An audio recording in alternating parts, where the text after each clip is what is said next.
من كم سنة وأنا حبك أنا من كم سنة وأنا.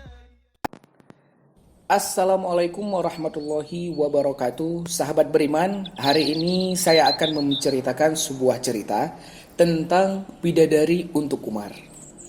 Nah, Umar radhiyallahu anhu adalah salah satu dari sahabat Rasulullah Shallallahu alaihi wasallam. Semenjak ia memeluk Islam, kaum muslimin seakan memperoleh suatu kekuatan yang sangat besar. Sejak itulah mereka berani sholat dan tawaf di Ka'bah secara terang-terangan. Umar radhiyallahu an adalah seorang yang wara. Ia sangat teliti dalam mengamalkan Islam. Umar radhiyallahu anhu juga mempelajari surah Al-Baqarah selama 10 tahun. Ia kemudian melapor kepada Rasulullah, "Wahai Rasulullah sallallahu alaihi wasallam, apakah kehidupanku telah mencerminkan surah Al-Baqarah? Apabila belum, maka aku tidak akan melanjutkan ke surah berikutnya." Kemudian Rasulullah sallallahu alaihi wasallam menjawab, "Sudah, Umar radhiyallahu an, mengamalkan agama sesuai dengan kehendak Allah Subhanahu wa taala. Karena sesungguhnya inilah maka banyak ayat di Al-Qur'an yang diturunkan Allah Subhanahu wa taala berdasarkan kehendak yang ada pada hatinya. Seperti mengenai pengharaman arak, ayat-ayat tentang mengenai hijab dan beberapa ayat Al-Qur'an lainnya."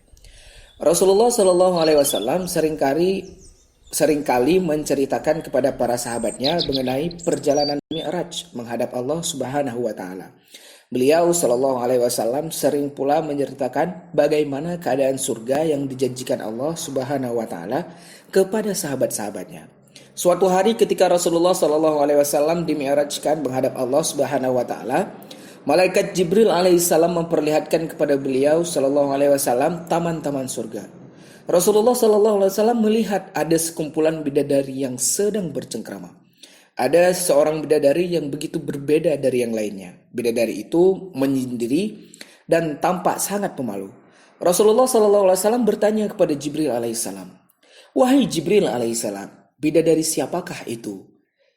Malaikat Jibril kemudian menjawab, "Bidadari itu adalah diperuntukkan bagi sahabatmu Umar radhiyallahu an.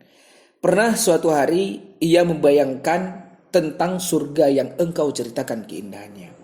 Ia menginginkan untuknya seorang bidadari yang berbeda dari bidadari lainnya. Bidadari yang dia inginkan itu berkulit hitam manis, dahinya tinggi, bagian atas matanya berwarna merah dan bagian bawah matanya berwarna biru, serta memiliki sifat yang sangat pemalu. Karena sahabatmu itu selalu memenuhi kehendak Allah Subhanahu wa taala, maka saat itu juga Allah Subhanahu wa taala menjadikan seorang bidadari untuknya sesuai dengan apa yang dikehendaki hatinya." Wabillahi taufiq wal hidayah. Sekian untuk cerita hari ini. Wassalamualaikum warahmatullahi wabarakatuh.